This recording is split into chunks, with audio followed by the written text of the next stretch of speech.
That's not a comic book. Now that's a comic book. This week on Trade Talk, we're talking about Jonah Hex, No Way Back. This is written by Justin Gray and Jimmy Palmiotti? P-A-L-M-I-O-T-T-I. Palmiotti. Palmiotti? I'm going to go with Palmiotti. And it is drawn by Tony DeZuniga. D-E-Z-U-N-I-G-A. I am terrible at pronunciation. Doesn't fucking matter the language. So this is an interesting creative team because the writers, I believe, are the same team that did the New 52 All-Star Western Jonah Hex book that I adore and I will continue to defend as one of the best things that came out of the New 52. But Tony DeZuniga here, the artist, he was the original artist that drew some of the first Jonah Hex stories. So that's really cool to see him get to come back and do some stuff with the character in more modern day. I imagine this is probably pre-New 52. I got this volume at a used bookstore, so I'm not 100% on when exactly it was published or what era of DC this came out of. So Jonah Hex No Way Back is an interesting story that gets a lot to Jonah Hex's family and his origins in that regard. It starts off and he's in a town and he gets his bounty and saves the town and then just disappears into the whorehouse to drink and fuck for a couple days. But then some guys show up with a wanted poster for him and they give him the poster and he gets very pissed very quickly because, like, to the point where he shoots at somebody because the person on the wanted poster is his mother named Virginia Dazzleby. She is on a wanted poster and that pisses him right the hell off, the idea that his mother would be on a wanted poster. But then you're left to wonder, okay, if her name is Dazzleby, why is Jonah's last name Hex? And so we get this neat little origin that she left her family, including her young son Jonah, for another man because she couldn't take his father's abusive behavior anymore. And it's really, kind of a tragic ending, or a tragic little bit of history for him. Jonah Hex doesn't have dead parents. Jonah Hex just has awful parents. Not that leaving an abusive relationship isn't okay, but leaving a child so you don't have to deal with the abuse from a relationship is pretty awful. Sorry, that just came off as kind of like, I didn't want to come off as like I was condemning people for leaving abusive relationships. Anyway, so Jonah, as soon as Jonah's mother leaves, we get a page turn and Jonah has to break the news to his father and we see immediately how much of a bastard his father is. Kicking your child in the head and pointing a gun at him. Stuff like that, that's pretty bad. And so, hearing that his mother is on a wanted list, Jonah Hex immediately begins writing and looking for her trail. He gets a dog that he names Dag at one point in the early parts of this story. And then he comes across... the thing I like about this Jonah Hex stuff is he's brutal as fuck. So on the trail to find his mother, he gets confronted by some guys who have this shitty plan to sell SARS blankets to Native Americans. So I get a little bit of joy out of the bully comeuppance kind of feels here as Jonah Hex guns him down and then shoots one guy in the arm. And I like this line this guy has. Jesus! Jayzus. Jesus! Ah, you nearly blew my arm off. I love the the way dialogue is written here. It's very, very, you can feel the drawl, because my is muh. M-U-H. Muh. My. Muh. So, like, he's like, you nearly blew my arm off, and Jonah Hex, pardon me, I meant to sever completely. And just kicks his, like, limp arm off of his body. Oh, that was something special. But that gives him the lead he needs as he goes to track down his mother, who's been taken prisoner by a Mexican gang. And here's where I think that the writers are doing an interesting thing, because the portrayal and the look of the Mexican cartel, the Mexican gang, and their behavior could very easily come off as racist. You know, it could come off as racist.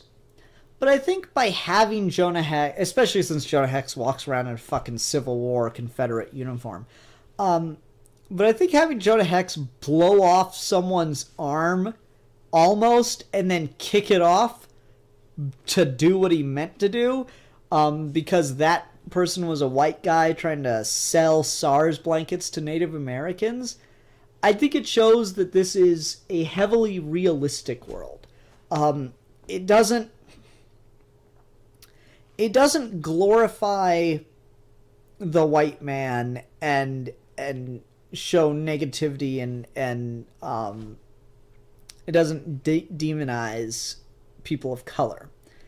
It shows that the West was an appealing place for a very particular kind of person. If you're being kind, you would call them an opportunist. If you were being snarky, you would call them a capitalist. If you were being honest, you'd call them a moral degenerate son of a bitch who didn't want to have to deal with law and order, and wanted to enforce power over those weaker than them. So I think I'm willing, you know, like I feel like sometimes when people talk about negative portrayals of people of color, there's this sense that, oh, you just want to show people of color as always being perfect and never having done anything wrong, and white people as always being the victim. And no, not at all. White people are complete garbage throughout history, just like any group of people can be complete garbage throughout history, because people are complete garbage, as history has shown. So, you know, I kind of dig that a little bit. I'm willing to appreciate the portrayal, given that it is kind of equally showing realistic and realistic imagery and realistic portrayals of just shitty people across color barriers, because the West was the land of opportunity, the opportunity to be a shithead. No, but like they're shown with sombreros, which is obviously, it's not historically inaccurate, though I think it's exaggerated historically. But like they're about to rape this woman who's like the daughter of the bartender kind of thing, and then Jonah Hex comes in and saves the day, and it's this gang that had his mother, so he goes up to drink with his mother, who's taken to alcoholism and clearly literally on her deathbed. And he tries to figure out why, like, who had him, or who took her, and what's going on with all that. And it turns out that it was a guy by the name of El Papagayo, the parrot. Right? I think so. Anyway. His mother dies shortly after he sees her. She kind of dies sitting there talking to him, but tells him that he does have a brother, that when she was with Dazzleby, she had a son and named him Joshua. So after she dies, he does the work, puts her in a coffin, and knows where Joshua is, so goes to seek him out. Takes him a while to get there. We get some more flashbacks of how awful a person Jonah Hex's father was. And then he gets to the town in which his brother is not only the sheriff, but also the Reverend. Jonah Hex's half-brother is a reverend sheriff in a religious utopia, which, again, I quite like that, because that was a thing. People in the whole Western expansion would go to, like, do their utopia. You gotta remember, like, people came to America to build a utopia, the Puritans. Other people came for gold, and other people came to kill Indians. But, like, that was a thing. People would go out and try to build towns that were planned to be a utopia. And so, like, we have this guy trying to have this Christian utopia where there's no whiskey, no whores, no one carries a gun except for the sheriff, and even then he never takes it out of his office, kind of thing. That's pretty clever. I like just... This is literally the complete opposite of a person from Jonah Hex, and so that's really interesting. Anyway, his brother convinces Jonah to stay in town for the night so they can bury their mother in the morning. Meanwhile, El Papagayo is on Jonah Hex's trail as he hunts down Jonah Hex, and we get the origin of El Papagayo. So why does El Papagayo hate Jonah Hex? Why did El Papagayo frame Jonah Hex's mother for a crime just to get his attention? Well, because El Papagayo lived in the South American rainforest with his family, and they sold parrots to Westerners. But one day, Woodson Hex showed up with a gang and murdered the shit out of the elders, tortured people, murdered the shit out of all the men and forced the women to farm the parrots for them. Very Seven Samurai. So he's sworn a blood oath against all the family of Woodson Hex, Jonah Hex's father. So that's why he's got this vendetta against Jonah Hex. Just, I don't know. It's very comic book, but also it's very Western. You know, I can dig that. And then there's like,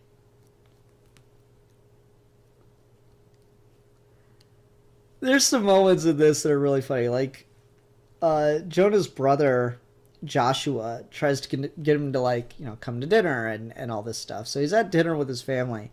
He goes, "Mr. Hex, would you care to lead us in grace?" I'd rather not. Like, I like the just intense awkwardness of Jonah Hex at dinner. Dinner with Jonah.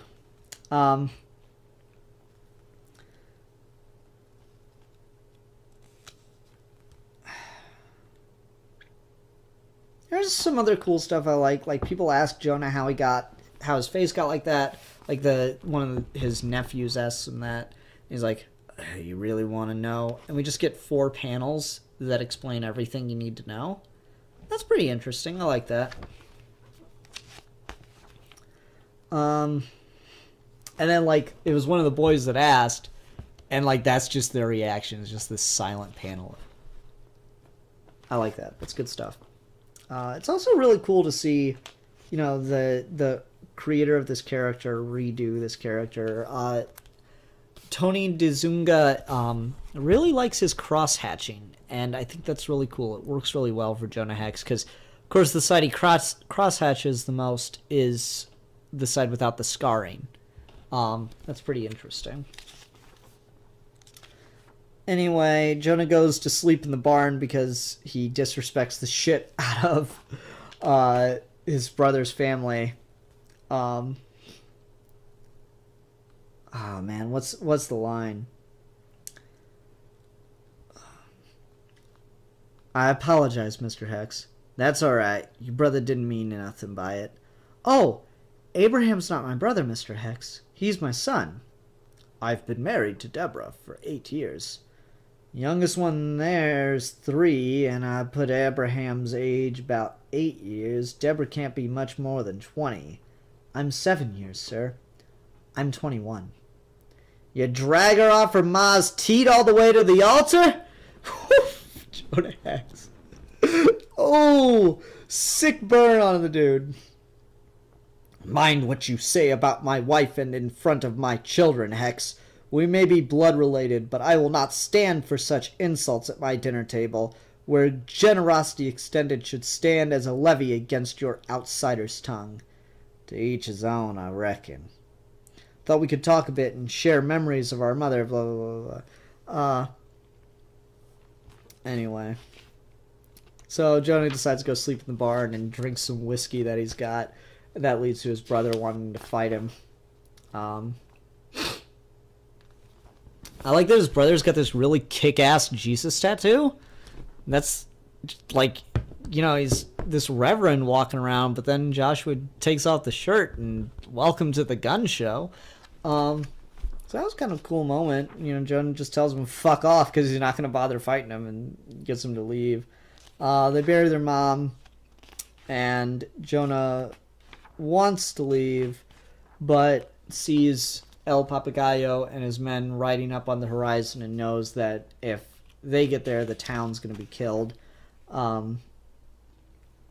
So, very Seven Samurai-esque again as he rallies the townsfolk to kind of work together and take out the raiders as they were. Dag gets shot. Dog gets killed. That's disappointing. They pull this really elaborate trap. They established that there was a hot stream earlier, and so Jonah convinces all the women to go to the hot stream and wait there. And so the raiders show up and they're like, "Good morning, senoritas. We were beginning to think this town deserted." "Good morning, gentlemen. Welcome to Heaven's Gate. I hate to be rude, but this town was founded by and is exclusively populated by women." "Is that so? Not a man here?" "No, sir. We've all been awfully lonely out here by ourselves." "I think we can help you feel less alone, senora." And as they all jump into the hot springs, it's just so, of course that would work in the West. People were so dry. I could totally buy that. As a little on the sexist side, but that seems like a plan Jonah Hex would come up with, and I really like it. I thought that was clever. So all the men rush in, and then all the townsmen jump out and start killing the raiders. So I like that. But they quickly realize that they're outgunned, so they try to turn Jonah Hex over, though that works out, just terribly for them. But El Papagayo is completely obsessed with killing Jonah Hex himself. So he and Jonah have a cool knife fight. Jonah fights with a knife literally through his arm, which is pretty cool. But he's able to kill him at the end. I really like the way that he kills him, because he's been working with a knife in his arm the whole way, and he just jumps at his legs at the last minute and stabs the knife into his leg through his arm, kind of thing. It's a cool moment. Anyways, Jonah rides off in the end, leaves his brother behind, plans never to come back, but makes one last trip out to his mother's grave because he's been in the town healing for the last couple of months. "I don't blame you. For years I wanted to. I wanted to kill you for leaving. You always said you'd make me weak, that you coddled me. Maybe so, maybe not. It don't much matter now. Guilt ain't something I live with. I figure guilt is a disease that eats your soul. I done bad things, and plenty of people are in their graves on my account. Some deserved it, some didn't. I ain't good with words, and I sure as hell don't pray to a God what allows the world to be what it is, and yet claims to be all-powerful. You're dead, I'm alive. But I reckon there's not much difference between us. Your boy Joshua, he's a bit cowardly and strange, but he's better than I am, for this world and town. I ain't coming back, but Dag's buried over here, and I reckon he'll look out for you. Good dog after all that, Dag. Goodbye, mother." And just rides off. It's a really, it's a very Jonah Hex Western, but it is really just kind of a perfect Western style ending style story. I really like this. This was a lot of fun. This is a good one and done Jonah Hex story. It's nice and thin, which is really enjoyable about it. So it's a quick read. It's definitely engaging. It gets the brutality of Jonah Hex really well, which I appreciate. And it does just a lot to, you don't need context. Who is Jonah Hex? He's a bounty hunter in DC's Old West. That's all you need to know. You don't need to know anything else. The story explains everything else you need to know within the context of the story. Who's Jonah Hex's family? How did Jonah Hex get his scar? What does Jonah Hex do day to day? How does Jonah Hex feel about these things? You get all that. Who is this villain? You get his origin. It's all just told right here in this, and that's really interesting. I also really like the theme of family that's kind of carried all the way throughout here. You obviously Jonah and his mother, like, this deals with the origins of Jonah's family, what they were like. It gives you like kind of his polar opposite in his brother, but who's still very quick tempered. The whole marrying a 20-year-old. Yeah, that was a thing. That was just a thing that happened. All right, well, it wouldn't be a 20-year-old. She was 21, 8, so yeah, she would have been like 13, 14. Yeah, it's disgusting. It happens. It was a thing, especially in those, utopian communities. There's a reason they didn't work out. And the reason wasn't just because of the marrying children thing. It was to do with the fundamental flaws of imperialist and Western Christian dogma and ideology. But that's a whole different conversation. So again, this just really feels like a proper Western. This could be the Jonah Hex movie, unlike the garbage that we got. DC should make a Jonah Hex movie, but it should be a really low budget thing. All the budget should go to the casting. No explosions, train wrecks. They should just make it like a Western, not really pay that much attention to the fact that it's a DC movie. I think that could really work. But hey, what do I know? All right, everybody. That'll do it for this week's episode of Trade Talk. I hope you enjoyed. I'll see you next time. Bye. That's not a comic book. Now that's a comic book.